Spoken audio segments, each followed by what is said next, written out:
Connaissez-vous la tragique histoire du Phantom Manor, la célèbre maison hantée du parc Disneyland Paris? Suivez-moi, je vais vous raconter. Retour au XIXe siècle dans la ville de Thunder Mesa, où se situe le célèbre manoir des Ravenswood, la riche famille qui y réside. Ces derniers sont les propriétaires de la mine creusée dans l'ocre rouge de la montagne voisine Big Thunder Mountain.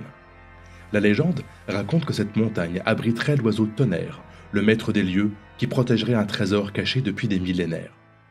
Henry Ravenswood, le propriétaire, décide, au mépris des dangers, d'exploiter cette mine, attiré par une insatiable quête de profit. La veille du mariage de Mélanie, la fille de la famille, une terrible explosion secoue la ville de Thunder Mesa, tuant de nombreux mineurs sur le coup. Henry et son épouse Martha périssent également dans les éboulements.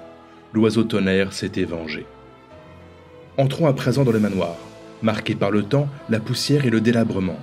Des années sont passées et pourtant on y entend toujours le sol grincer, le piano résonner et Mélanie pleurer, laissée seule et inconsolable. Notre épopée peut désormais commencer. Entrez, chers amis, et visitons ensemble celui qu'on appelle désormais le Phantom Manor. Notre visite commence ici, dans cette galerie où 4 portraits d'hommes sont illustrés. Tous emportés par de mystérieux accidents. Ce sont, selon toute vraisemblance, les pauvres prétendants de notre chère Mélanie. Dans les murs du manoir, un squelettique personnage ne cesse de s'esclaffer. Le père Ravenswood est toujours présent et semble bien décidé à ne pas laisser la main de sa fille à quiconque la lui demanderait. Serait-il à l'origine de ces morts inexpliquées? Emprisonnée dans la demeure envoûtée, Mélanie reste dans l'attente, désespérée, de celui qui pourrait conquérir son cœur. Face à l'imposante baie du grand escalier, la mariée déplore un orage, semblant annoncer son funeste destin.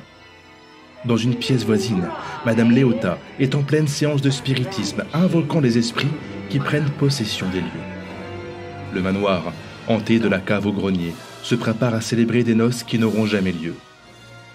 Descendons dans les entrailles de la demeure. Au fond de la crypte reposent les 4 prétendants.